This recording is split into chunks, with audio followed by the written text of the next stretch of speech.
তার অপূর্ব গায়ের রং, গোলার চোখ, কাটা ঠোঁট থেকে রক্ত ঝরছে, চোখের চারপাশে গাঢ় কালো দাগ। এ নতুন নয়, মুখের এমন দশা রিমান্ডে আসা সব আসামিরই হয়। তুষার মুখের প্রকাশভঙ্গি আগের অবস্থান রেখে পুনরায় জিজ্ঞেস করলো, মা বাবাকে মনে পড়ে? মেয়েটি বাধ্যের মতো মাথা নাড়ায়। মনে পড়ে। তুষার কিছুটা ঝুঁকে এলো, মেয়েটির দৃষ্টি জুড়ে নীলছে যন্ত্রণা। তুষার তার হাতের বাঁধন খুলে দিয়ে নির্বিকার ভঙ্গিতে প্রশ্ন ছুড়ল, নাম কি? মেয়েটির নামসহ খুঁটিনাটি সবই জানে তুষার, তবুও জিজ্ঞেস করলো।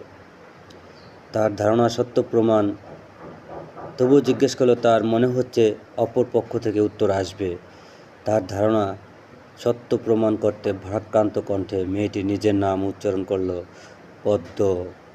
আমি পদ্মজা। পদ্মজা চৈতন্য হারিয়ে হেলে পড়ে তুষারের উপর। তুষার দ্রুত তাকে বাহুডোরে আটকে ফেলল। উঁচু কণ্ঠে ফাহিমাকে ডাকলো, ফাহিমা, দ্রুত আসুন। তখন 1989 সাল। সকাল সকাল রশিদ ঘটকের সামনে। ঘটকের আগমনে হেমলতার বিরক্ত হন। তিনি বহুবার পরপরই পই পই করে বলেছেন, পদ্মর বিয়ে আমি এখানে দেব না, পদ্মকে অনেক পড়াবো। তবুও রশিদউদ্দিন প্রতি সপ্তাহে নতুন নতুন প্রস্তাব নিয়ে আসে। হেমলতার কথা হচ্ছে, মেয়ের বয়স আর কতই হলো, মাত্র 16। শামসুল আলমের মেয়ের বিয়ে হয়েছে 24 বছর বয়সে। পদ্মর বিয়েও তখনও হবে ওর পছন্দ মতো। হেমলতা রশিদকে দেখেও না দেখার ভান করে মুরগির ঘরের দরজা খুলে দিলেন।